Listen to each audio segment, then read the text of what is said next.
I'm life and business coach Samantha Sifring, and this is the Online Business Building Mamas podcast, where you learn how to build a wildly successful business from home while raising kids.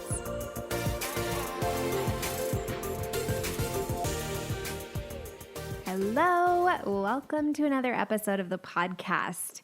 Today, I want to talk to you about goals and failure. I've been thinking about this so much lately, and I've been talking to my mastermind about it too. And I've had goals that I've set where I've failed. My mastermind has had some goals where they set and failed. And I've been thinking so much about how we think about goals and how we think about failure. And I thought this would make such a valuable podcast episode. I wanted all of you to hear about it. I think it's going to serve you so much. This is really going to help you have the mindset required to succeed, to grow, and to really stay on track towards your future and where you want to go and what you're building towards. So, in the past, I've kind of had this concept that it's only okay to hit your goals. And of course, like with my clients, I would not be like, what's wrong with you? You didn't hit your goal. But I would kind of be like that with myself. Like if I didn't hit a goal, I would make it a big problem. And sometimes my brain would even have this whole story of like, you're not good enough. You can't be a business coach if you're not hitting all of your goals. And I had this realization recently about that idea that like you're not good enough or you like aren't qualified if you don't hit your goals, or like something's wrong if you don't hit your goals. And it had me thinking about like, what would I rather model for my clients? Would I rather model only ever setting goals that I knew I could hit and hitting them? Or do I want to model having huge goals that stretch me, that sometimes I don't hit? And I realized out of the two of those, the one that makes me the better coach is the one where I'm always stretching and growing. And I think a lot of you have this concept too. I have heard a lot just kind of in the coaching industry in general about this like self-concept of like, I am the person who always hits their goals. And I think, yes, there's a lot of power in that self-concept, in that thought about yourself. And then I think some of you are using it as a weapon and it's not serving you. And I want you to really think about when you set up that paradigm where you hit a goal or something is wrong with you, it doesn't become safe to fail. It's no longer safe to fail. And you don't want to set that up, right? Like think about it. Are you ever going to be stretching towards something outside of your current belief and your current capacity if it's not safe to fail? It has to be safe to fail, right? Like it has to be safe for you to fail, for you to be stretching yourself and growing. If it's not safe to fail, you will just always do exactly what you expect yourself to and stay the same. You're never going to stretch. You're never going to risk because it's not safe for you to fail.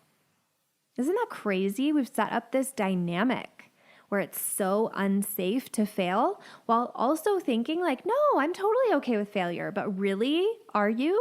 No, you're not, because you have this identity that it's not okay to fail. So I want you to be willing to stop making yourself wrong for not achieving your goals. And what I also want you to do is to not let your okayness with failure be an excuse to not be all in. So you need to strike this balance where you are both okay with failure, safe to fail. You're going to be safe with yourself if you fail. And also, on the flip side, being all in with the goals that you set. So I want you to have an ambitious goal that you're all in on. You're like, if this were totally possible for me to hit, what are the things I would do? What would I think? What would I feel? What would I do? How would I show up if I totally believed I can hit it and I'm all in? Well, what does that look like? And no matter what, I have my own back. I'm safe with myself at the end of this. So you need to hold both of those things, because the point of a goal is that growth. It is that growth that you get with being all in and exploring. If I believed that I could totally do this, what would I do differently?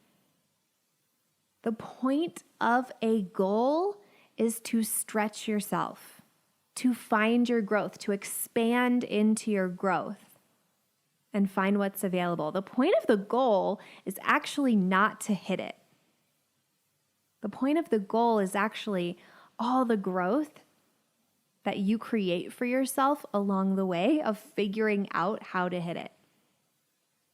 This is about learning to be committed to your goal, but unattached to that outcome. Because when you're super attached to hitting that goal, you're just going to be weird. When you're super attached to hitting that goal, it becomes unsafe to fail. It becomes unsafe to risk. And the ironic thing is that you actually show up less. You shrink, you dim, you step back, you withdraw. And when it's safe for you to be all in and still to fail, you are all in. You're fully engaged. And then you learn so much more than if you're half in because you're afraid of failing.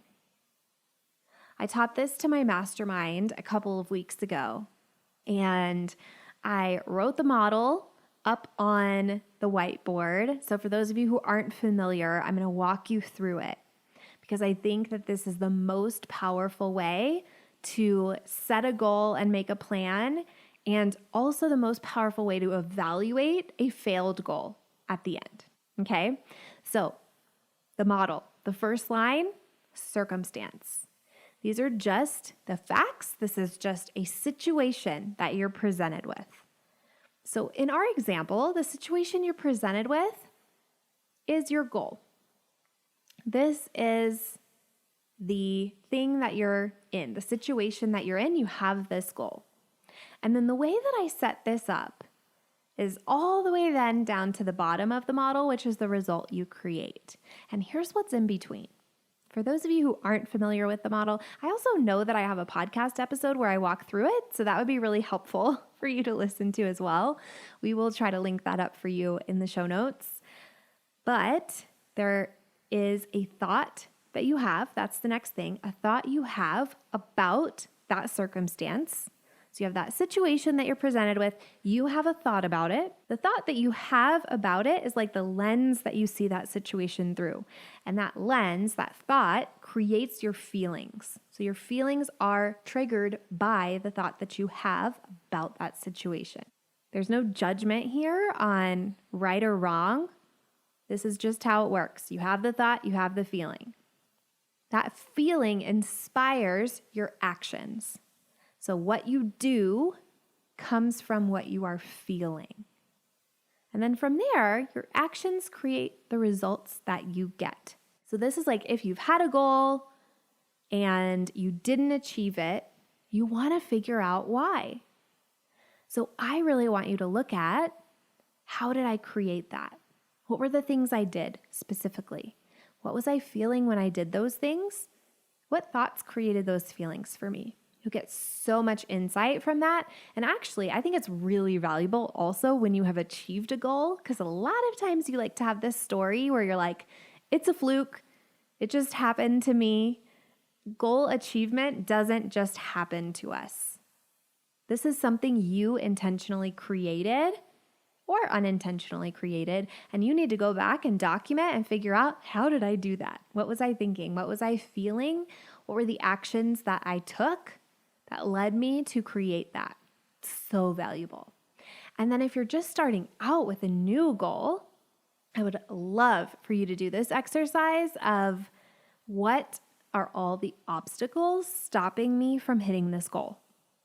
I recently did this with a goal that I had, and I wrote down all the things. And actually what I did, it was about my mastermind launch, and I actually took a number that was double the size of the mastermind class that I wanted to take because I wanted to problem solve on a big level. So I was like, okay, if I were taking double, what are all the thoughts that I have about why I couldn't do that? Why do I think that that's not possible? And there were thoughts and there were actual like actions, like my audience isn't big enough, that kind of thing. Like there was like both the mindset stuff, the stuff that would be solved with my thoughts, and the stuff that would be solved through action that I would take. And it allowed me to really recognize where all of the gaps were with not just this double the goal, but it also allowed me to see what was going on in my relationship with the goal, the actual goal, not the double goal. So solving for that bigger number really allowed me to get more awareness instead of being like, oh, sure, yeah, it feels done or whatever, felt like the right thing to say.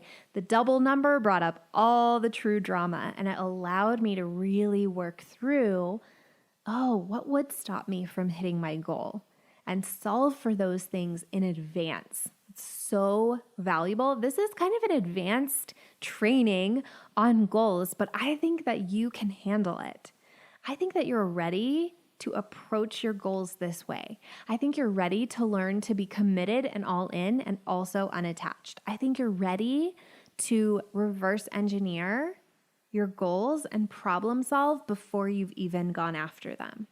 I think you're ready to figure that out. So I encourage you to do that exercise of what is my goal?